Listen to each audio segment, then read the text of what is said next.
Pag-share. Ay, comment nyo sa baba. Anak na to nga, para maparandam natin kay Boying Remulla na hindi tayo natutuwa sa mga kabalbalan niya, ilagay sa baba, impeach Boying Remulla.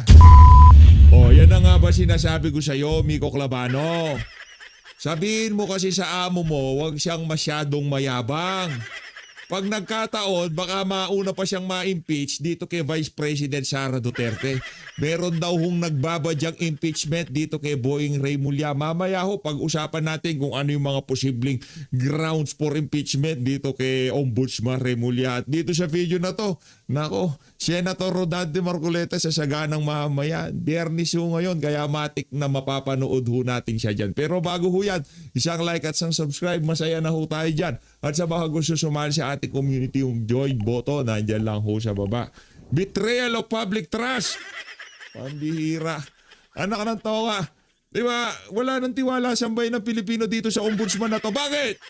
Mantakin nyo ho mga kababayan, mas mauuna pang makulong ang Rodante Marcoleta kaysa kay Martin Romualdez. Si Rodante Marcoleta na hindi diniliberan ng mali-maletang pera, mas una pang makukulong kaysa kay Martin Romualdez. Saan ka ba naman nakakita? Ika nga ni Senator Rodante Marcoleta. Ombudsman, Boying, ipapa-impeach. Assistant Ombudsman, Miko Clavano, yung kaangasan, wag paket ni sa ulo, ha? Wag paket ni sa ulo. Problema sa inyo kasi dyan sa ombudsman, ang yayabang nyo. Ipapala namin yan, tapos pag ganyan-ganyan salita si Boying, hindi po tinitingnan niya lahat. Wala siyang pinapalampas, yung para ba talagang totoo yung sinasabi niya, di ba? Assistant Ombudsman Miko Clavano said, it would be ridiculous. Anong ridiculous? Ang ridiculous, si Martin Romualdez ang di umanong nadeliveran ng maleta ang makukulong si Rodante Marcoleta. Maleta, Marcoleta, magka-rhyme kasi. Yun ang ridiculous. Si Romualdez ang diniliberan ng maleta, si Rodante Marcoleta ang makukulong. Yun ang ridiculous. Di umano, sabi nung 18 March. Meron pa bang mas lalala ng pagka-ridiculous doon? Wala akong naalala yung Harry Potter. Ridiculous. Di ba? Meron silang gaganyan sila di ba? To file an impeachment complaint against Ombudsman Crispy Remulla, nothing that such move may be an act of the guilty.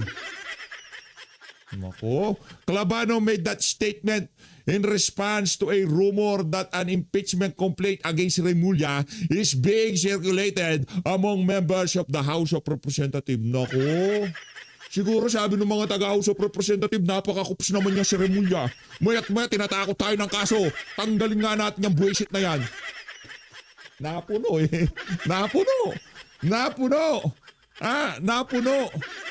Napuno ho yung mga congressman dito kay Bonjing Remulla. Bandang huli, mauna pa siya ma-impeach kay VP Sara. Bantagin nyo, si Martin Romualdez, si Zaldico, si Marcos Jr. ang tinuturo ng ebidensya dito sa mga maanumalyang flood control. Ang ikukulong si Rodante Marcoleta. Palakpakan. Ridiculous. Miko Clavano, ridiculous. Bira. Political commentator Jesus Palsis cited a source as saying that the complaint is being supported by some religious group. Palakpakan. Dapat talaga ma-impeach ang buwisit na Boying Remulla na yan. Palsis, yabang Sumobra sa angas Mayat-maya pinantatakot niya yung kulong. Plunder, grab. Plunder, grab. Buwisit na yan. Tanggalin yan. Yung mga dapat makakulong, di niya kinukulong niya si Rodante Marcoleta, pambihirang kapal na mukha. Palsis questions such a move asking if it was really about accountability or revenge. Kahit alin sa dalawa, accountability, revenge, walang kwentang ombudsman si Boying Remulla, period. Remulla recently received criticism from the Iglesia ni Cristo after he announced the filing of a plunder case against Sen. Rodante Marcoleta over an undeclared 75 million pesos donation naman pala. Di ba pwede namang ayusin yung sose? Sentante, ayusin mo yung sose. Lagay mo yung 75 million. Di ba? The IAC called it selective justice, which Remulla denied, saying his office only follow the evidence. Ba't hindi pa tayo, yung evidence kagaya kay Ping Lacson. Yun ang sinusundan niyang evidence. Mga kabuktutan na evidence. Yung tipong sisipain ka na sa mukha ng evidence, hindi pa rin napapakulong yung mga mastermind. Basic na evidence yan. Siyempre, Biyernes ngayon. Kalma na, PH, kalma na. Kalma na, siyempre, di ba? Kalma na. Takpan natin to si Sir Nelson. Si Sir Jen pala. Sorry. Takpan natin si Sir Jen. Tapos handa na itong si Senator Rodante Marcoleta dahil magkakabalag-baga na tayo dito sa PH Update. Wala na ho ako marami segue dito. Nailabas ko na ang aking marugdog na damdamin kaugnay dyan sa impeachment na yan ni Boying Remulla. Napipintong impeachment. Clavano, any attempt to impeach Ombudsman Boying Remulla is ridiculous. Palakpakan natin ang best friend ni Charis dyan sa Ombudsman. Mga walang yakayo, mga wala kayong kwentang government official. Dapat sa inyo ay ma-impeach. Senator Marcoleta, balagbag. Tigil ka. Ayan. Ang ganda ng ngiti ni Sen Dante. Yan ang gusto ko, Sen. Gusto ko lagi kita nakakita nakasmile. Di ba? Future Vice President ka, di ka pwede magsimangot. Dahil marami kang ipapakulong na siraulo sa gobyerno. Di ba? Itong mama na to, maraming ipapakulong to. Okay? Kaya yung mga maaangas ngayon, sabi ni Senator Rodante Marcoleta, do your worst. Pag naging Vice President na ako, naklanto kayo, papasok ko lahat kayo sa sa kalaboso. Presidente. Biyernes po sa inyo. Ala ko wala kayo. Akala nila wala tayo rito. Live po ito. Live na live po tayo. Ano nga siya ngayon? July 3. Aha. Ayun. Araw po ngayon ng 3 lang Biyernes. ba ngayon o 4? July 3 lang po. Ito Ito Bukas naman ang si Sen Sabado. Dante, masyadong advance sa 4th of July. Independence Day mo yan. Oo nga, no? 5 linggo, 6 lunes. Opo. Yes. Meron kayong gagampanan sa Senado sa Lunes. Pero bumati muna kayo, Sen. Opo. Maraming naghahanap sa inyo. Isang masayang Biyernes po ng hapon sa Masayang-masaya kami na makita ka namin dyan sa saganang mamamayan, Senator Rodante Marcoleta. Pakishare itong video na to. Pakishare. Comment nyo sa baba. Anak na to para maparandam natin kay Boying Remulla na hindi tayo natutuwa sa mga kabalbalan niya. Ilagay sa baba, impeach Boying Remulla. Impeach Boying Remulla. Ilatag nyo na ho yung comment dyan sa comment section. Impeach Boying Remulla. sa ating lahat. Yo. Lalong-lalo Wala na segue, last na yon. na po yung palagian pong nakasubaybay sa saganang mamamayan. Yo. Dahil Sen, shout out ako next episodes. Dami episodes. Shout out ako Sen sa kanilang pagsubaybay ay nakikita tayong tatlo. Yan ang gusto ko. Palagay ko naman nakakapagbigay ng konting inspirasyon sa kanila kung tatlo tayong nakikita nila. Ay, opo. Gusto nga sana magbakasyon ni Nelson. Sabi ko, wag muna.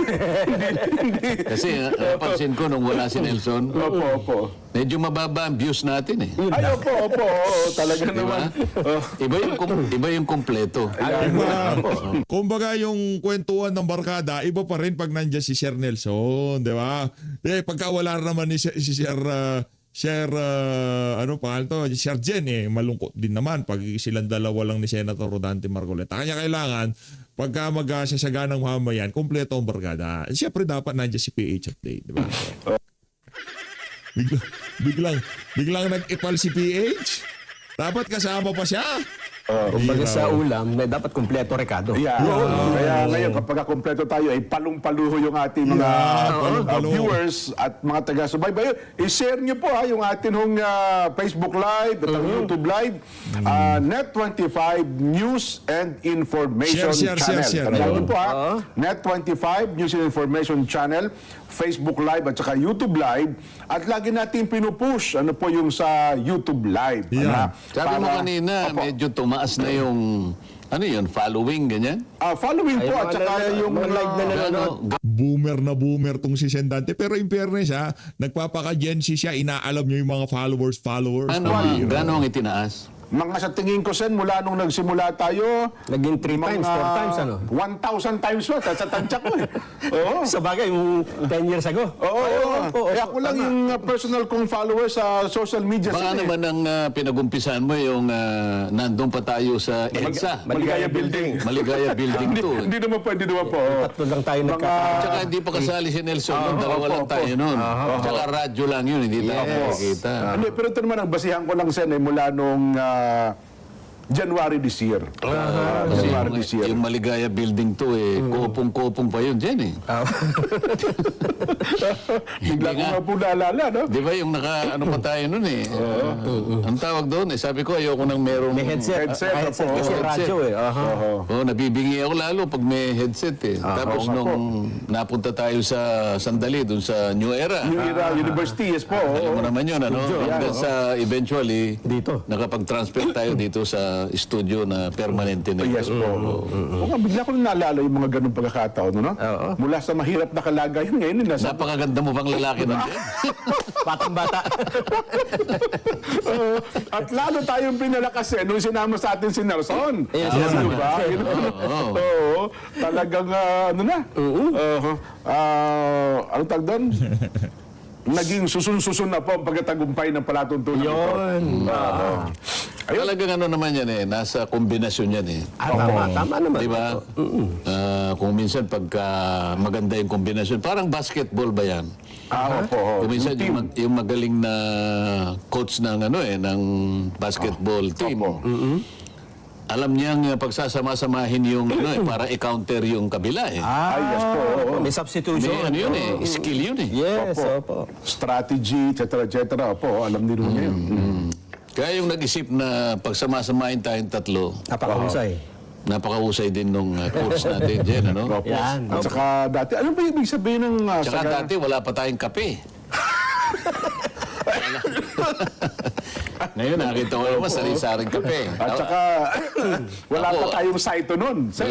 Latte ito eh. Opo, oo. Si ano naman palaging gusto Amerikano niya to, eh. Amerikano. Oo. Dati yung tubig lang hinalo natin eh. Naalala ko kahit Teka, walang baka tubig. makalimutan ko. Opo. Kasi pag naisip ko, kailangan sabihin ko na kung minsan nalilimutan natin. Nakapagsisisi yung ganun eh. Ayaw, opo. Yung kaibigan natin na nasa San Francisco, si Cadon Orozco. Ay, opo. Alam mo bang 32nd wedding anniversary nila ngayon? Ayaw nga po. Kailangan mabati natin. Si Ate Di ba Tay, ikaw- Ate Tel, di- opo. Di ba ka 30? Opo, 30, nung isang linggo. Oo. Oo. Di ba mas matanda ka kay ka... Hindi, ano lang po, sa maaga lang po ako nag-asawa siya kasi medyo... Mas mataba. 32nd wedding anniversary. Yes. Kang napikot, ano? Opo. Ay, ganun Don talaga. at Telma Orozco. Opo. Telma ba ang pangalan Okay, niya? opo, Telma. Birthday din po si Ate Telma nung isang araw. O yan, Cadon ha, wala na akong utang sa'yo. Ayun. Yan, opo. Mabutit naalala ko kagad. Baka mamaya... Ang mahal pa naman ng bili niya kasi buong San Diego daw po, tsaka San Jose, nakatutok ngayon sa atin. At saka tinext niya ako eh. Ganun po. Oo. Ayun.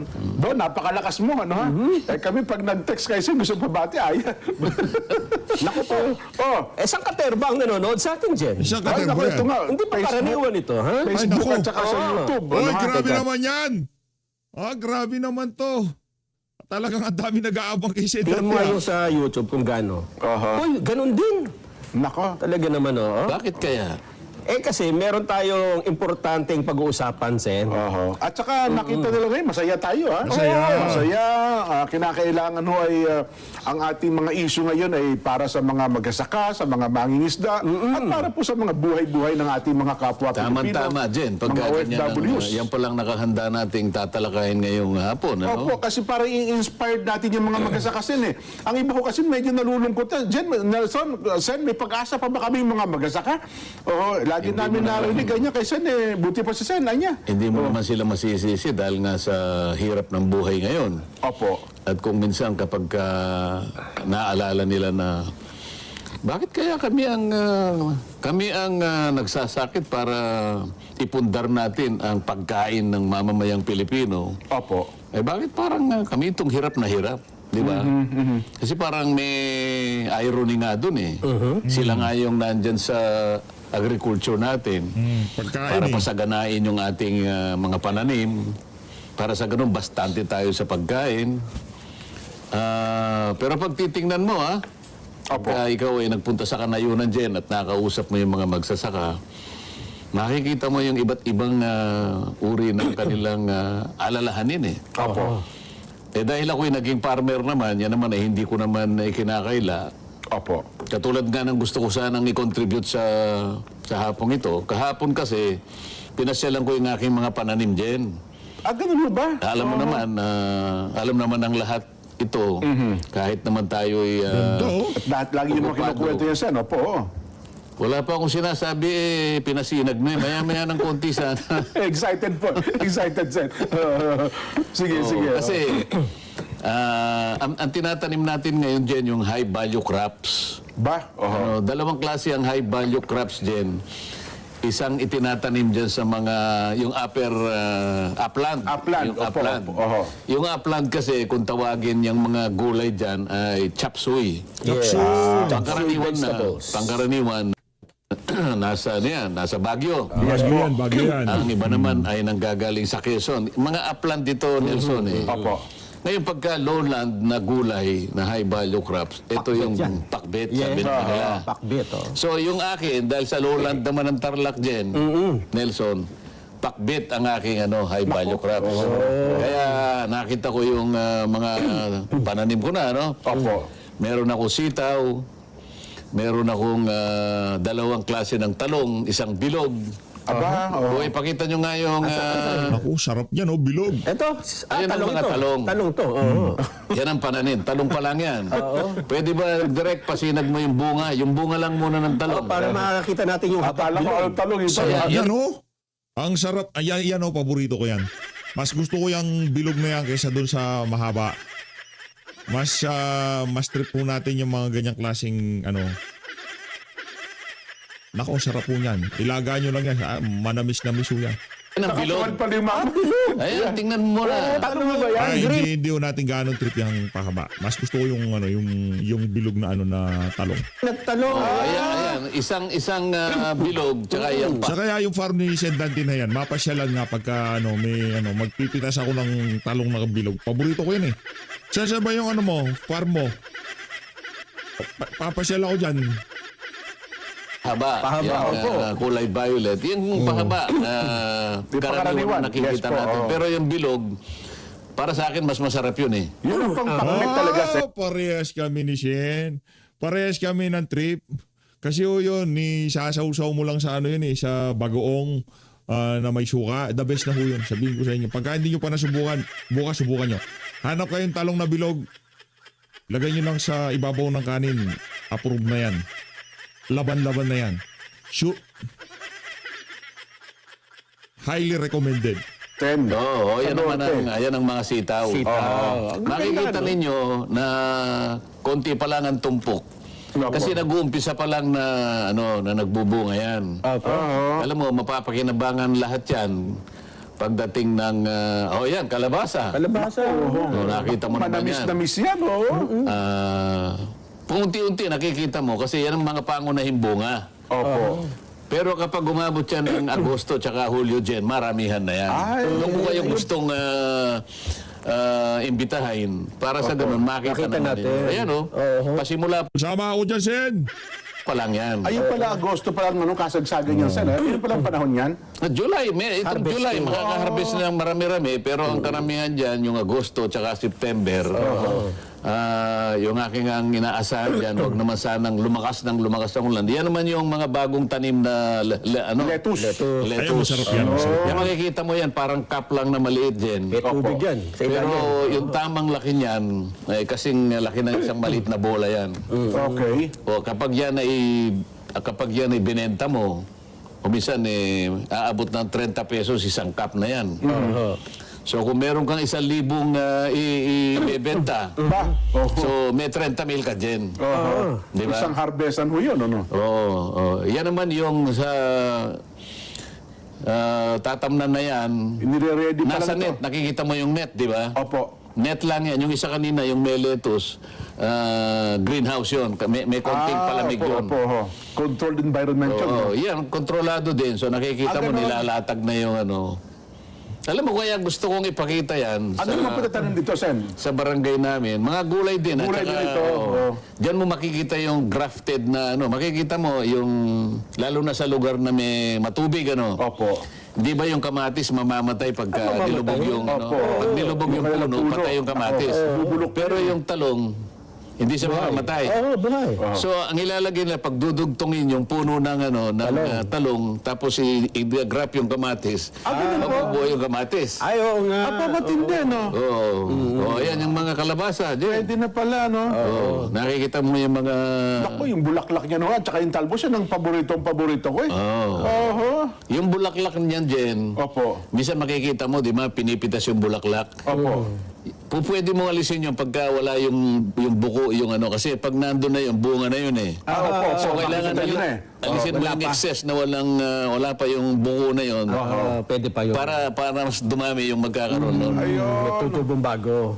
So, ngayon, sa maliit na ginagawa ko ngayon dyan, nakakapag-contribute ako sa paglalatag ng pagkain sa ating mga mamamayan. Kasi yan, bibilin ng ano yan. Nakiusap naman ako sa ating departamento na tulungan niya na akong maghanap ng ano, ng mga bibili.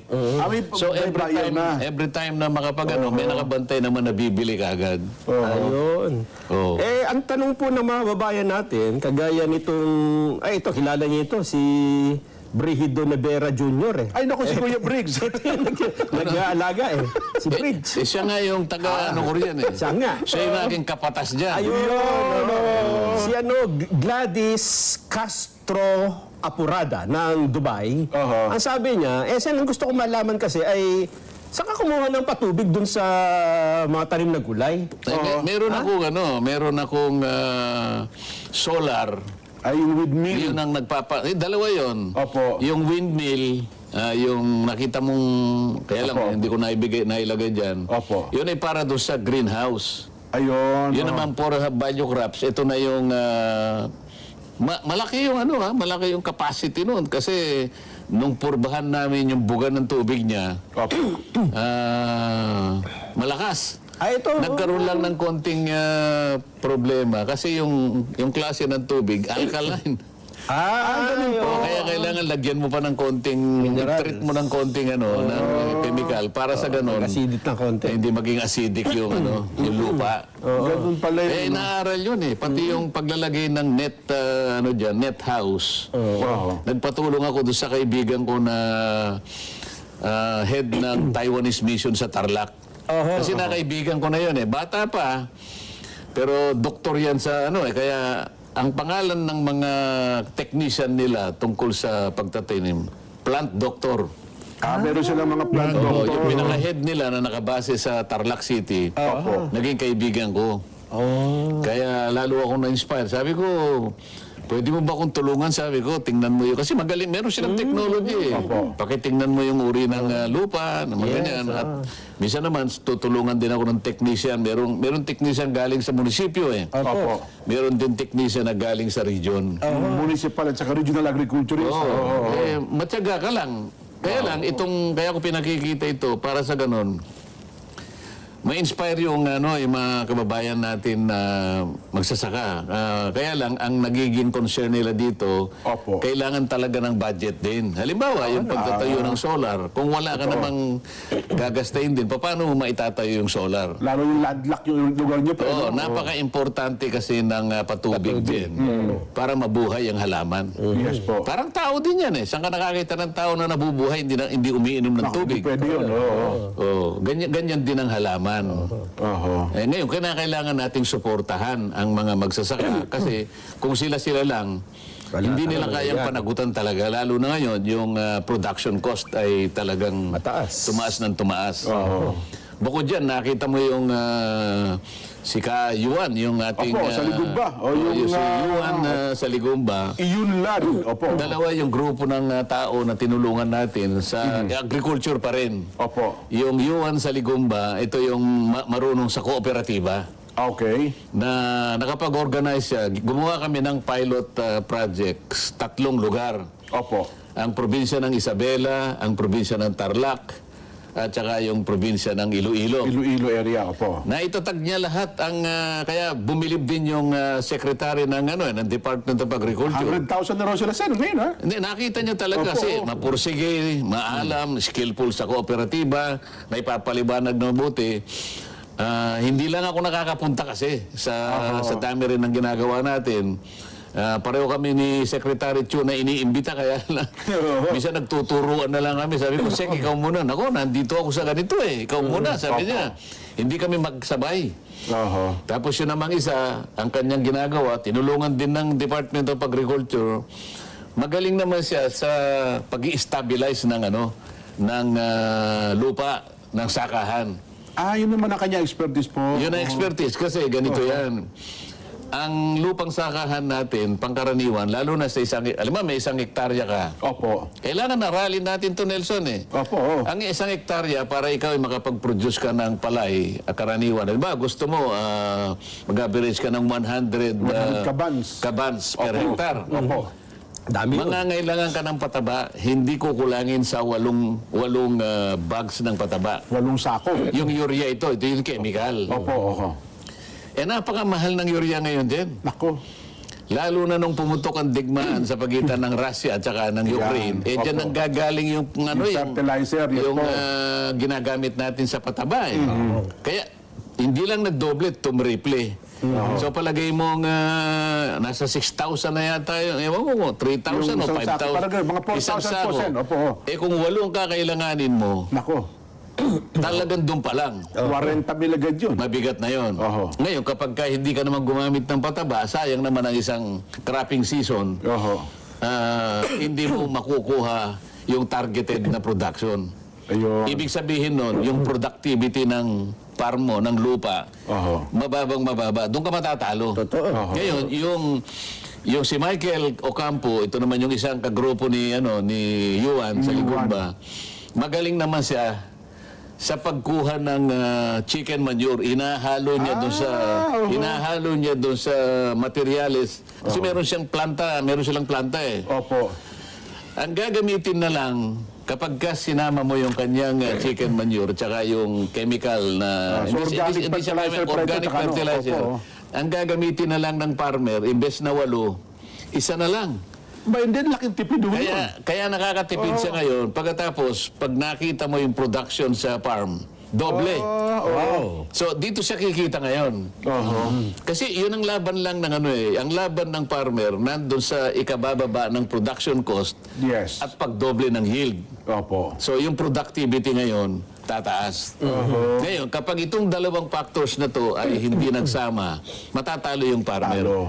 Pag talo yung farmer, nadi-discourage siya. Yes. Oho. So ngayon, sinasabi natin, wala nang gustong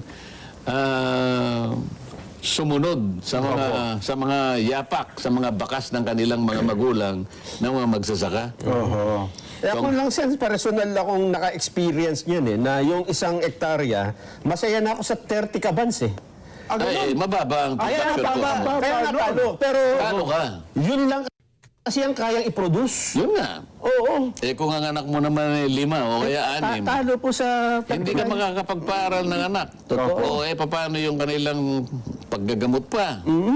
Diyan sila natatalo. Oho. Ngayon, kaya siya nadi-discourage, pangkaraniwan kasi sa kaisipan ng maraming tao, maski na hindi Pilipino, maski sa ibang bansa din, Opo. kinarakterize nila yung farming sa magitan ng 2 letrang D. Yan. Letter D. 3 Ds. 3D. Okay. Oo, Opo. sabi niya, ang farming ay difficult, Hirap. O, mahirap, dirty, Madumi. Oho. dangerous. Mapanganib. Bakit? Oho. Aba, daming chemical minsan kinikidlat ka rin dyan. Nakita mo. Mabuti nga ako nung bata ako, sa dami ng kidlat na dinaanan ko, hindi pa ako. Kasi lalong-lalo na kung umuulan, nakasakay ka sa Sa kalabaw. kalabaw mo.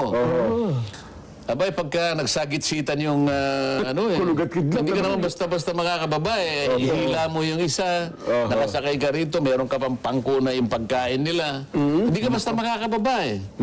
So kung minsan, ang gagawin mo na lang, dadalangin ka na lang dyan. Di ba? Huwag Totoo yan, tumama. Sen. Ay, sipin mo yung dami ng kidlat na dinaanan ko.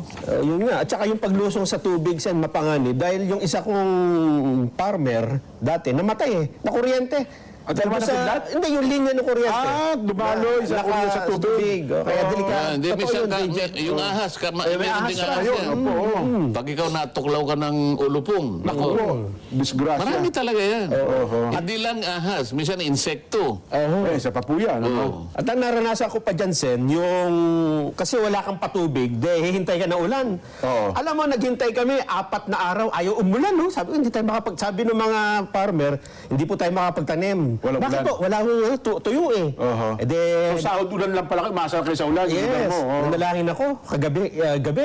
Kinabukasan, baka naman. Sabi ko, sana sinabi ko pala kung gaano karami. Sumablay ka talaga. Sumadami. Humingi ka ng maraming ulan yata. Nakopya mo lang yun. Naikwento ko kasi sa iyo nung bata ako. Nangyari sa amin yan, Jen. Ganun po. Nangyari yan. Preparado na yung preparado na yung sakahan. Opo. Konting ulan na lang yun. Kasi tinitingnan mo rin, ang farmer kasi wala naman siyang, basta nakita niya lang ang langit na Ayun gano'n. po.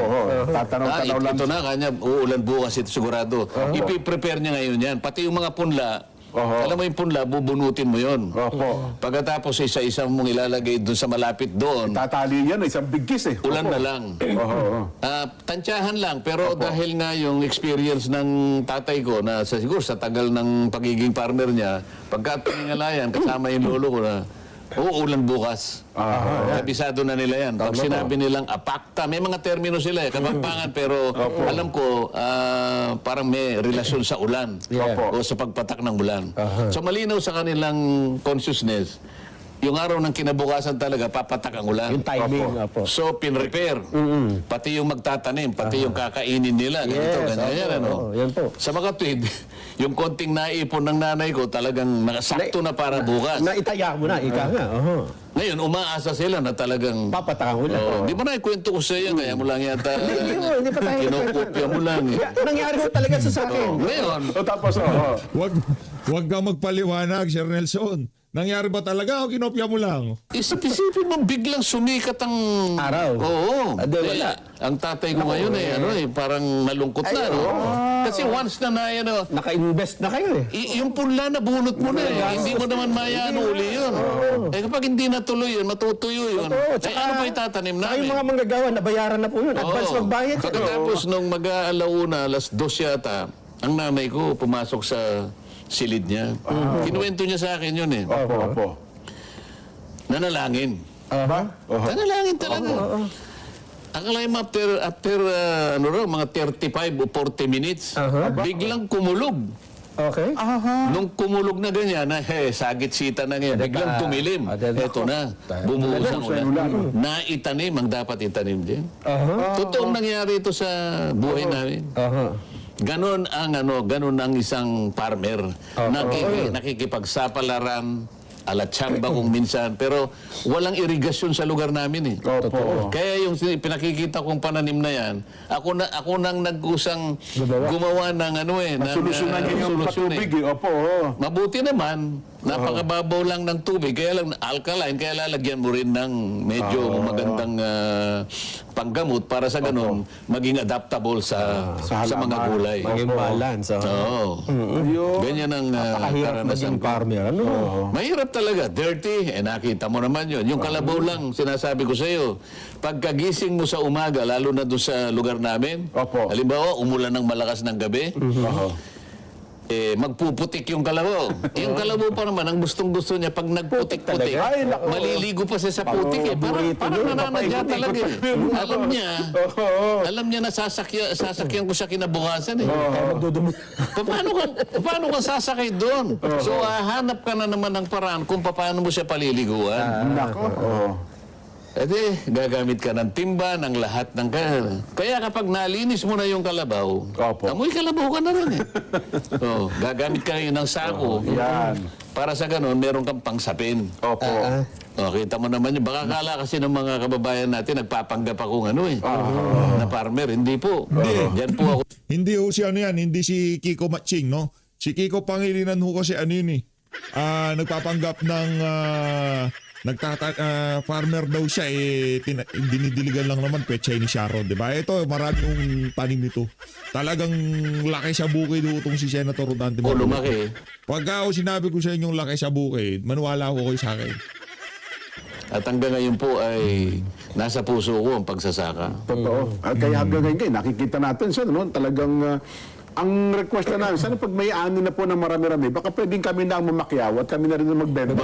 Maganda yan. Kung maganda Huwag naman na ang kayong presyo. maglalayo, Sen, kasi Hindi, may kung mga maganda bayan. naman ang presyo mo, ba't naman di ko ibibigay Ay, sa'yo? tatapatan Kaya natin lang, yun, ano? magtawaran kayo ni Nelson. Magbibidig pa pala kami dalawa nito. Kung ang tawag dyan, konsignasyon eh. Konsignasyon, Lulungan, yes po. sabi niya. Sen, kukunin mo ba ng ganitong kilo? Di, taas mo ng konti si Jen, ano eh. Ito. Pero Sen, ako ay nakapunta sa UK, sa Belfast. Buti ka pa. Doon Belfast kasi, Island, hindi no? kaya ko na nabanggit kasi birthday ng Rob Polancos ngayon eh. Oo. Na nandyan sa lokal ng Belfast, binabati sila. Naalala ko tuloy na kung gaano pahalagahan ng mga farmer dyan sa UK. Oo. Alam mo kung paano? Pumunta ko sa isang fast food chain. Doon pala, hindi ka pwedeng magbenta ng mga produkto mo na may sangkap na, halimbawa, karne, Oo. kung hindi mo i-source doon sa local farmer. Doon sa area na mismo. Yes, halimbawa, yung gulay mo, lettuce mo, yung beef mo, dapat sa local farmer mo kukunin. Kung wala, doon ka palang pwedeng kumuha sa iba. Tsaka lang tsaka lang ano. Maganda yung suporta ng gobyerno. Magandang patakaran yan. Pangkaraniwan, yung ating mga malalaking mga food chain ngayon, di ba? Opo. Nakikipag-coordinate sa mga barangay. Yun. Doon muna nila kinukuha. Opo. Ang problema, dahil mataas nga ang cost dito, Ayan ang problema. yung imported mas maano. Yeah, mas mura. Sabi niya, kung ganyan kataas ang presyo mo, sa China kanya, kalahati lang ang presyo eh. Nako, Doon yun tayo na. natatalo. Oo. At saka yung quality control ng produkto. Minsan kasi hindi nasusunod yung quality na hinahanap nung tindahan. Hindi, pero kung quality lang ang pinag-uusapan dyan, maniwala ka sa akin, yung kamatis natin, Oho. mas malasa sa kaysa kamatis dyan sa Amerika. Bagay, totoo po Nakain kayo. ko na rin dyan, maski na sa Europa, yung kamatis, ang gaganda ng balat, ang Ang lalaki lalaki, pa. opo. Pero kapag kinain mo, ang tabang. hindi lasang kamatis eh. Nasa ano natin, Naamoy presentation. mo lang na parang kamatis, pero pag kinain mo, Hindi lasa. iba yung kamatis natin. Di ba? Yung kamatis natin, paano gumamit ka ng kamay na kumakain. Opo, nako, sarap nun eh. Maghapon naamoy mo yung kamatis sa kamay mo pag hindi ka nagsabon eh. Yes po. Di ba? Ay, nako. Anyway, saglit lamang ha. Masaya ang ating talakayan. Dahil sa mga pangyayaring yan, Nelson, ang atin bang mga mamamayang Pilipino, mga magsasaka, mga mangingisda, sa sektor ng agrikultura, sa tingin mo ba'y gaganda na buhay natin ngayon yan? Ito nga ang katanungan dyan, ha? Ito po ang itinatanong ngayon ng ating mga kababayan.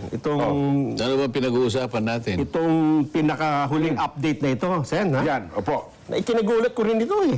Ba? Ikaw ba nagulat din? Nagulantang ako dyan. Hindi lang ako. Gulantang ako eh. Eto, Sen, ito ang itinatanong sa kasi sa inyo.